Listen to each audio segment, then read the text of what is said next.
वालेकुम viewers, welcome to exploring फाडा। तो आज का हमारा डिस्कशन का टॉपिक है कंट्रोल ऑफ बैक्टीरिया। ठीक है कि बैक्टीरिया को किस तरह कंट्रोल किया जा सकता है। ठीक है ना, क्योंकि जो माइक्रो ऑर्गेनिज्म का कंट्रोल है वो हमारे घरों में, इंडस्ट्रीज में, मेडिकल फील्ड्स में बहुत ज़्यादा इम्पोर्टेंट है कि इन माइक्रो ऑर्गेनिजम्स को कंट्रोल किया जा सके। क्लियर। तो जो कंट्रोल होता है माइक्रो ऑर्गेनिज्म का, इससे हम डिजीज़ को जो है वो डिजीज से बच सकते हैं। क्लियर। तो अगर हम बात करें कि किस तरह इसको कंट्रोल किया जा सकता है, तो बेसिकली इसके वेरियस मेथड हैं। ठीक है ना, फिजिकल मेथड है, केमिकल मेथड है, ठीक है ना, या फिर इम्यूनाइजेशन है, वैक्सीनेशन है। ठीक है ना, तो हम ये तीनों मेथड ही यहाँ पे डिस्कस करेंगे। सबसे पहले है इसका फिजिकल मेथड।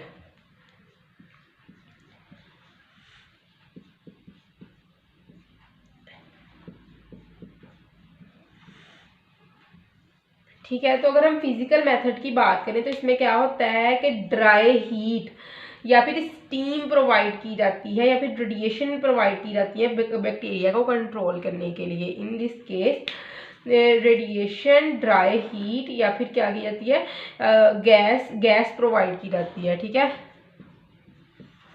ड्राई हीट या फिर रेडिएशन प्रोवाइड की जाती है कि कोई रेडिएशन, कोई रेज प्रोवाइड की जाएंगी जिसकी वजह से बैक्टीरिया को किल कर दिया जाता है, या फिर ड्राई हीट, स्टीम प्रोवाइड की जाती है। ड्राई हीट क्या है? स्टीम। ठीक है ना, भाप प्रोवाइड की जाती है ताकि बैक्टीरिया को किल किया जा सके या इनकी ग्रोथ को रोक दिया जा सके। ठीक है, तो ये क्या है, ये दोनों है physical agents. These two are physical agents. ठीक है, और ऐसा प्रोसेस जिसमें फिजिकल एजेंट्स को यूज किया जाता है बैक्टीरिया को कंट्रोल करने के लिए, ठीक है, उसको हम कहते हैं कि ये हमारे पास है sterilization process. What is sterilization? अच्छा, सबसे पहले मैंने क्या बात की कि बैक्टीरिया की ग्रोथ को रोकने के लिए, बैक्टीरिया को किल करने के लिए ड्राई हीट और रेडिएशन जो है वो यूज की जाती है। ठीक है, तो ये दोनों क्या है, ये दोनों हैं बेसिकली फिजिकल एजेंट्स। ठीक है, तो ऐसा प्रोसेस जिनमें ये फिजिकल एजेंट्स का यूज किया जाता है बैक्टीरिया को कंट्रोल करने के लिए, बैक्टीरिया की ग्रोथ को रोकने के लिए। ठीक है, उसको हम कहते हैं कि ये हमारे पास है स्टीरिलाइजेशन प्रोसेस।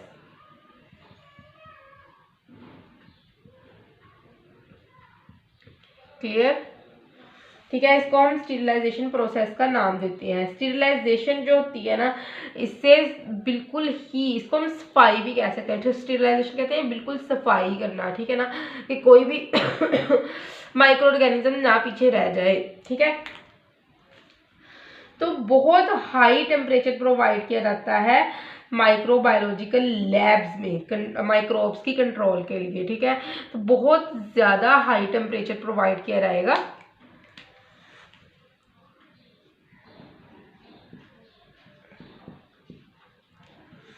लैब्स के अंदर। कहाँ पे? लैब्स में। किस लिए ये टेम्परेचर प्रोवाइड किया जाता है? ताकि बैक्टीरिया की ग्रोथ को रोका जा सके, माइक्रोब को कंट्रोल किया जा सके। ठीक है, बहुत ज़्यादा हाई टेम्परेचर ये होगा। ठीक है, तो उसके अलावा क्या होता है कि दोनों ही जो है हमारे पास ड्राई हीट और मॉइस्ट हीट, दोनों ही बहुत ज़्यादा इफेक्टिव होते हैं कि बैक्टीरिया की ग्रोथ को कंट्रोल किया जा सके। ठीक है, तो अगर हम बात करें मॉइस्ट हीट की, मॉइस्ट हीट का क्या काम है? तो मॉइस्ट हीट से क्या होती है, इसकी जो प्रोटीन होती है ना बैक्टीरिया की, ये जमना शुरू हो जाती है। ठीक है, काज कोगुलेशन, कोगुलेशन कहते हैं हम जमने को, ऑफ प्रोटीन, बैक्टीरिया की प्रोटीन जमना शुरू हो जाती है। ठीक है, और अगर हम बात करें इसकी ड्राई हीट की,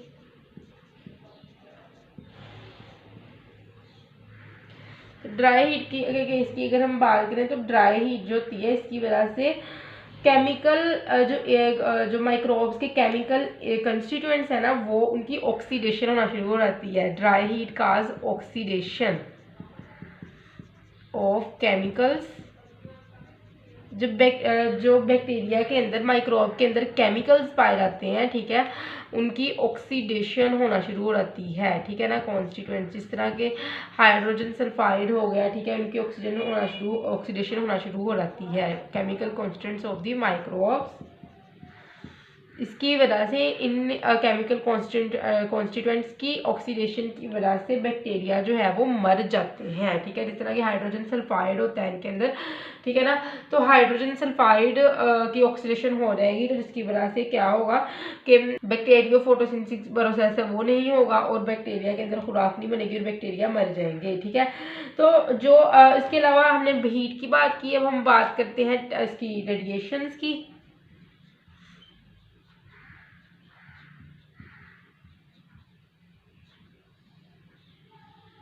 अगर हम रेडिएशंस की बात करें तो बहुत ज़्यादा इलेक्ट्रोमैग्नेटिक रेडिएशंस होती हैं, जिनका जो है हम देखते हैं कि 300 नैनोमीटर से बिल्कुल नीचे इलेक्ट्रोमैग्नेटिक रेडिएशंस कितनी वैल्यू की, बिलो 300 नैनोमीटर, 300 नैनोमीटर से बिलो जो इलेक्ट्रोमैग्नेटिक रेडिएशन होती है, ये बहुत ज़्यादा इफेक्टिव होती है रेडिएशन बैक्टीरिया की किलिंग के लिए। बैक्टीरियल किलिंग के लिए ये रेडिएशन बहुत ज़्यादा जो है वो हमारे पास इफेक्टिव है, ठीक है ना। तो इसके अलावा क्या है, अगर एक हमने बात की इलेक्ट्रोमैग्नेटिक रेडिएशन 300 नैनोमीटर की, दूसरी चीज़ है कि गैमा रेज जो है हमारे पास, ये बहुत इफेक्टिव है फॉर द प्रोसेस ऑफ स्टीरिलाइजेशन। स्टीरिलाइजेशन के प्रोसेस में गैमा रेज को बहुत ज़्यादा यूज़ किया जाता है, ठीक है। उसके अलावा हीट सेंसिटिव कंपाउंड में आते हैं कुछ हमारे पास एंटीबायोटिक्स हैं, ठीक है, हीट सेंसिटिव कंपाउंड्स हैं कुछ जो हीट से सेंसिटिव होते हैं, ठीक है। कौन कौन से हैं वो हमारे पास, एंटीबायोटिक्स,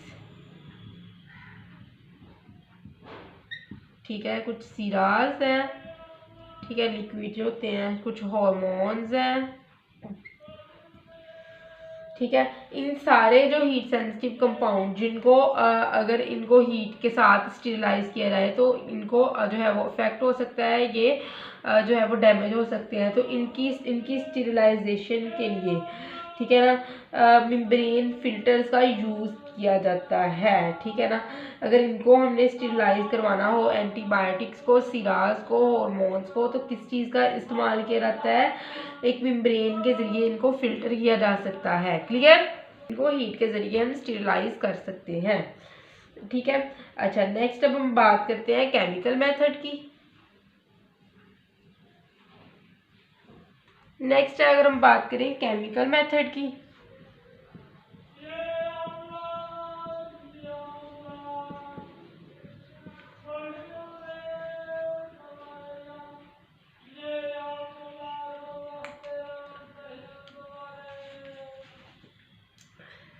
अच्छा, केमिकल मेथड में आते हैं एंटीसेप्टिक्स, डिसइंफेक्टेंट्स एंड कीमोथेरापेटिक्स, ठीक है। कौन कौन से हैं, एंटीसेप्टिक्स, ठीक है, दूसरे हैं हमारे पास डिसइंफेक्टेंट्स, और फिर है कौन से, कीमोथेरापेटिक्स, ठीक है, कीमोथेरापेटिक्स, थ्योरापेटिक्स, क्लियर, ठीक है। अच्छा, अगर हम बात करें कि ये कुछ एजेंट्स होते हैं जो माइक्रोबियल ग्रोथ को कंट्रोल करते हैं, ठीक है, एंटीसेप्टिक है, डिसइंफेक्टेंट है और कीमोथेरापेटिक्स है। These are some agents that control the microbial growth, ठीक है। तो chemical substance, what is antiseptic, ठीक है। तो एंटीसेप्टिक क्या है, एंटीसेप्टिक कुछ केमिकल सब्सटेंसेस है जो कि जिसको यूज़ किया जाता है लिविंग टिश्यूज़ के ऊपर, ठीक है, जो कि माइक्रो ऑर्गेनिज्म की ग्रोथ को रोक देते हैं, ठीक है। अगर एंटीसेप्टिक कुछ समहाउ केमिकल्स होते हैं, ठीक है ना, केमिकल्स हैं जो किल करते हैं माइक्रोब्स को, और मोस्टली इनको कहाँ पे यूज़ किया जाता है, टिश्यूज़ पे, ठीक है। इसको अप्लाई किया जाता है टिश्यूज़ पे, लिविंग टिश्यूज़ के ऊपर, ठीक है। Chemical that applied on the living tissues to control the या to kill the microbes present on this living tissue is called as the antiseptic, ठीक है। तो उसके अलावा क्या है कि हमारे पास इम्पोर्टेंट जो केमिकल एजेंट्स हैं जो इसके लिए यूज़ होते हैं एज ए एंटीसेप्टिक यूज़ होंगे, ठीक है ना। तो हमारे पास सीवरल मेडिसिन होती हैं, ठीक है ना, जो एंटीसेप्टिक के तौर पर यूज़ की जाती हैं। उसके बाद हमारे पास है डिसइंफेक्टेंट। डिसइंफेक्टेंट का काम क्या है? ये वेजिटेटिव सेल्स होते हैं बैक्टीरिया की, उसकी ग्रोथ को रोक देते हैं और इसको यूज़ किया जाता है कहाँ पे? लिविंग नहीं, नॉन लिविंग मटेरियल के ऊपर। These are used on non living material. Mostly ना जो एंटीसेप्टिक और डिसइंफेक्टेंट है, दोनों टर्म्स एक दूसरे के साथ साथ ही आती हैं। Antiseptic for living and disinfectant for non living material, ठीक है ना। या फिर उसके अलावा जो वेजिटेटिव सेल्स होते हैं बैक्टीरिया के, उनकी जो वेजिटेटिव सेल की ग्रोथ को रोकने के लिए, ठीक है ना, इसको यूज़ किया जाता है, ठीक है। तो अगर हम बात करें कि इनके अंदर इम्पोर्टेंट डिसइंफेक्टेंट्स कौन से हैं, ठीक है ना, वो है ऑक्सीडाइजिंग और reducing agents. Important disinfectants are oxidising and reducing agents, ठीक है। ऑक्सीडाइजिंग और रिड्यूसिंग एजेंट्स है, इसके अंदर आते हैं हैलोजन, फिनॉल, हाइड्रोजन पेरोक्साइड वगैरह। हैलोजन है,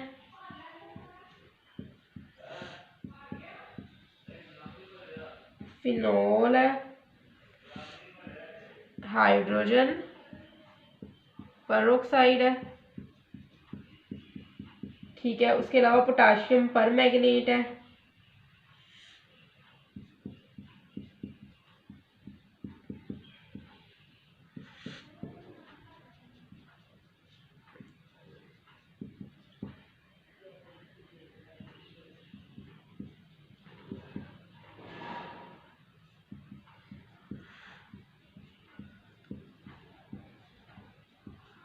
फॉर्मेल्डिहाइड है, जो ये ग्रोथ रोकते भी हैं, ठीक है।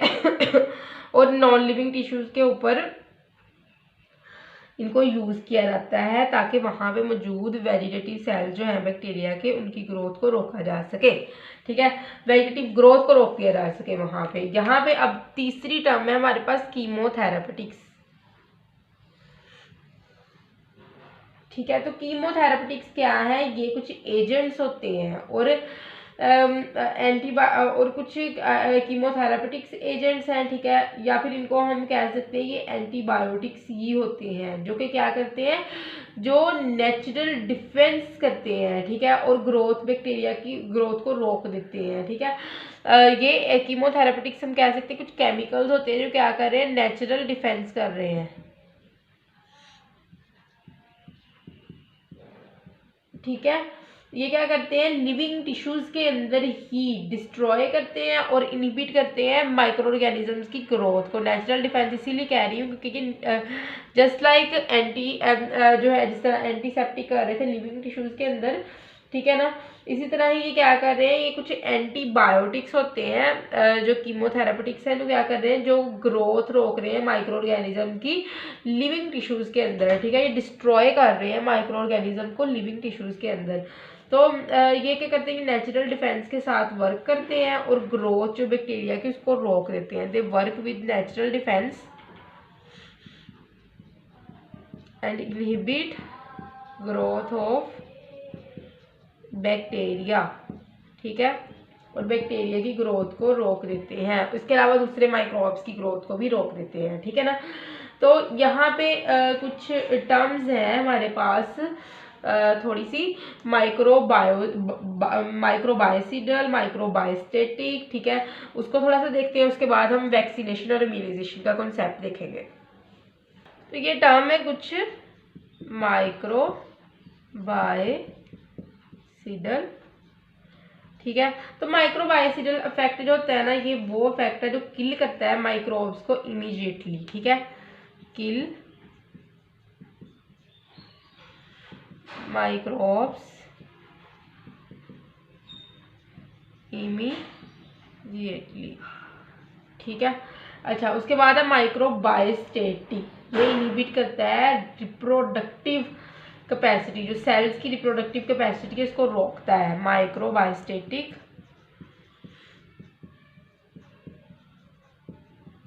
ये क्या करता है, ये इनहिबिट कर देता है रिप्रोडक्टिव कैपेसिटी ऑफ सेल्स की जो रिप्रोडक्टिव कैपेसिटी है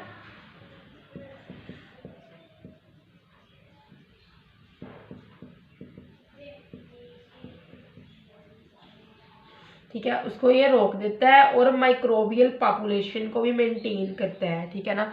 उसकी जिस तरह के रिप्रोडक्टिव कैपेसिटी को रोक देता है, ठीक है। फिर अगर ज़्यादा रिप्रोडक्शन हो रही है और डेथ रेट कम है, ठीक है ना, तो क्या हो रहा है, फिर पॉपुलेशन ज़्यादा हो जाएगी, ठीक है। जिसकी वजह से क्या करता है माइक्रोबायोस्टेटिक, ये क्या करेगा, ये रोक देगा रिप्रोडक्टिव कैपेसिटी को और माइक्रोबियल पॉपुलेशन को भी मेंटेन करेगा, क्योंकि डेथ तो बहुत कम हो रही है, फिर प्रोडक्शन ज़्यादा होने शुरू हो जाएगी, ठीक है ना। जिस तरह की 5 डेथ हो रही है, 100 प्रोडक्शन हो रही है, जिसकी वजह से बहुत ज़्यादा कॉलोनी बन जाएगी, जिसकी वजह से ये इस ग्रोथ को रोक देगा ताकि डेथ रेट और ग्रोथ रेट दोनों को मेंटेन किया जा सके, ठीक है। अच्छा, तो अगर हम बात करें यहाँ पे इम्यूनाइजेशन और वैक्सीनेशन की तो इम्यूनाइजेशन और वैक्सीनेशन कुछ मेथड है प्रिवेंशन के, ठीक है, कुछ मेथड है ट्रीटमेंट्स के, ठीक है ना। इम्यूनाइजेशन और वैक्सीनेशन, ठीक है। तो जहाँ भी वर्ड आएगा इम्यूनाइजेशन का और वैक्सीनेशन का, यहाँ पे प्रिवेंशन वर्ड ज़रूर आएगा, क्योंकि इसमें ये होता है कि पहले ही बचा लिया जाता है, डिजीज़ के अटैक से पहले ही अपना इंतज़ाम कर लिया जाता है, ठीक है ना। तो अगर हम बात करें यहाँ पे इम्यूनाइजेशन की और वैक्सीनेशन की, यहाँ पे एक टर्म आती है एंटीसेप्सिस। एंटीसेप्सिस, तो एंटीसेप्सिस क्या टर्म है, एक ऐसा प्रोसीजर होता है जो रिड्यूस करता है इन्फेक्शन की पॉसिबिलिटी को, कि इन्फेक्शन होने की जो पॉसिबिलिटी है उसको कम कर देता है ये process. This process reduce the possibility of infection, ठीक है। अच्छा, उसके बाद है हमारे पास एक वर्ड कीमोथेरेपी।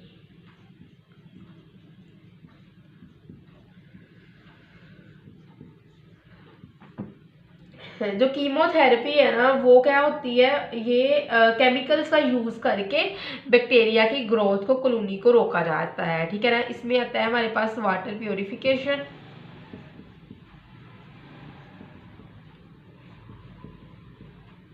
वाटर प्योरिफिकेशन है, सीवेज डिस्पोजल है,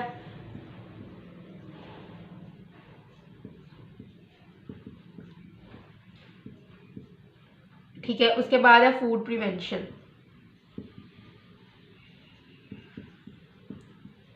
ठीक है, ठीक, क्लियर। अच्छा, तो पॉस्चर ने ना बहुत ज़्यादा, अगर हम पॉस्चर की बात करते हैं, ठीक है, उसने बहुत ज़्यादा डिस्कवरी की थी इस चीज़ के कंसर्न पे, ताकि इन्फेक्टियस डिजीज़ से बचा जा सके, ठीक है ना। क्योंकि उस टाइम में इन्फेक्टियस डिजीज़ जिस तरह के स्मॉल पॉक्स, चिकन पॉक्स, ठीक है, एंथ्रैक्स, ये बहुत ज़्यादा थी, ठीक है। तो उसने बहुत ज़्यादा डिस्कवरी की थी पॉस्चर ने, ताकि इन डिजीज़ से बचा जा सके। पॉस्चर मेड मैनी डिस्कवरीज ताकि इन डिजीज़ से बचा जा सके। ये कुछ इन्फेक्टियस डिजीज़ थी, जिस तरह के चिकन कॉलरा थी, जो कि एक चिकन से दूसरे चिकन में ट्रांसफ़र हो रही थी, जिस तरह के सारी कॉलोनी उससे इफेक्ट हो रही थी, ठीक है ना। तो पॉस्चर की कोशिश थी कि इन डिजीज़ से बचा जा सके, ठीक है ना। तो इसलिए क्या किया उसने, बैक्टीरिया आइसोलेट किया चिकन कॉलरा का, Pasteur isolate bacteria of chicken cholera. वो बैक्टीरिया जो चिकन कॉलरा के लिए रिस्पॉन्सिबल था, पॉस्चर ने उसको आइसोलेट किया और इसको ग्रो करवाया प्योर कल्चर में, ठीक है। उसने इसको ग्रो करवाया प्योर कल्चर में, ठीक है। तो और इस चीज़ को प्रूव करने के लिए कि जो है वो ये बैक्टीरिया ये रिस्पॉन्सिबल है डिजीज़ के लिए, ठीक है ना, इसने बहुत सी टेक्निक्स का यूज़ किया। वो टेक्निक्स जो कोच ने दी थी, रॉबर्ट कोच ने दी थी, पास्चर ने इन टेक्निक्स का यूज़ किया यहाँ इस प्योर कल्चर के ऊपर, ये देखने के लिए कि जो बैक्टीरिया है ये डिजीज़ के लिए रिस्पॉन्सिबल है भी या नहीं, ठीक है ना। तो इसने फिर एक पब्लिकली इसको जो है वो इस एक्सपेरिमेंट को रखा, ठीक है ना, पब्लिक के सामने रखा, ताकि सबको पता चल सके कि जो है अपने पहले इसने ये जो एक्सपेरिमेंट किए इसने लेबॉर्ट्री में किए, लेकिन उसके बाद इसने पब्लिकली अनाउंस किया इन एक्सपेरिमेंट्स के बारे में, सारी पब्लिक को बुलाया और वहाँ पे जो है वो ये एक्सपेरिमेंट किए, ठीक है। उसने यहाँ पे क्या किया, इसने ना हेल्दी चिकन जो था,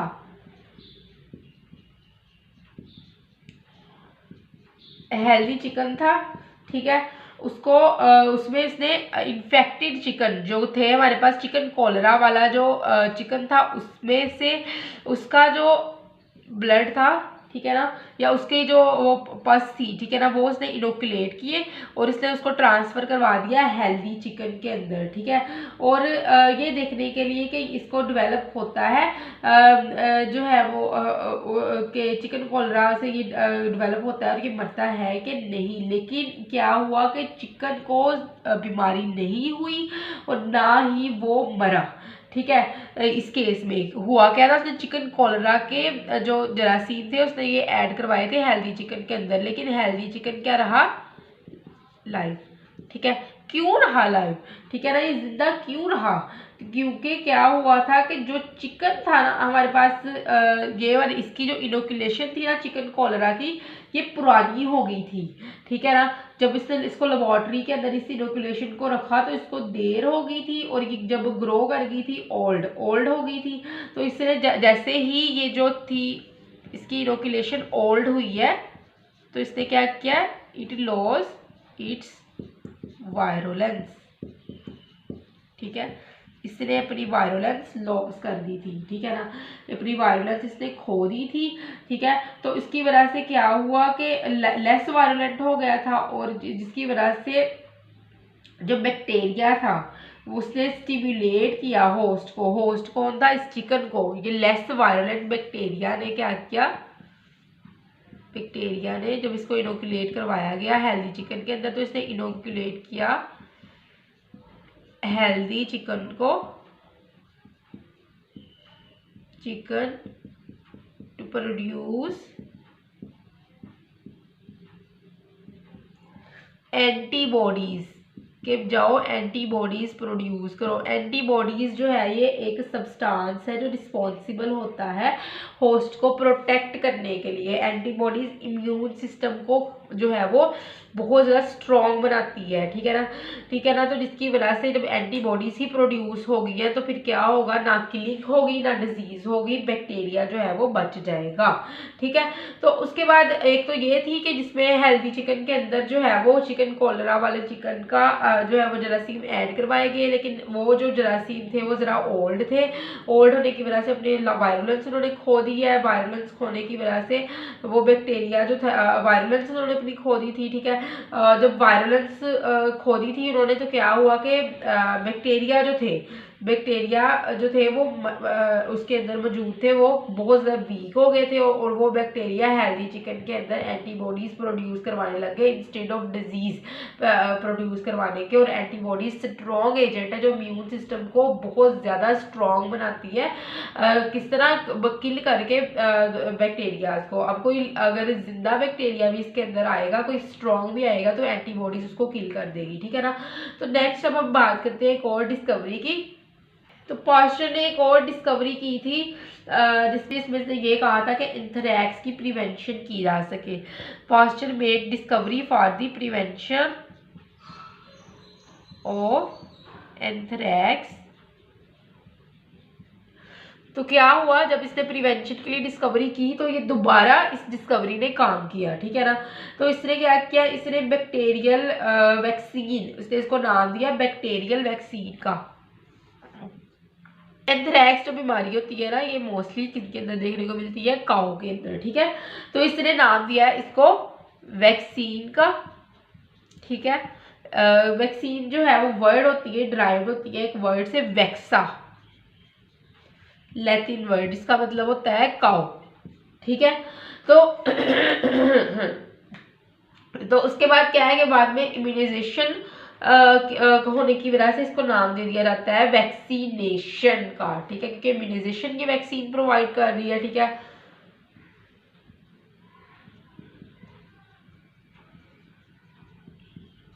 तो इम्यूनाइजेशन प्रोवाइड करने की वजह से इसको नाम किसका दिया जाता है, वैक्सीनेशन का। ठीक है, अच्छा उसके बाद पास्चर के बाद एक साइंटिस्ट आया है एडवर्ड जेनर, बड़ा फेमस बंदा था ये।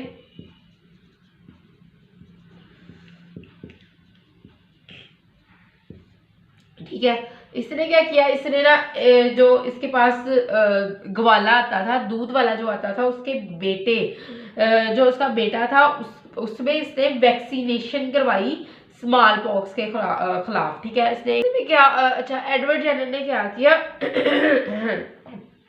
इसने वैक्सीनेट किया था एक बच्चे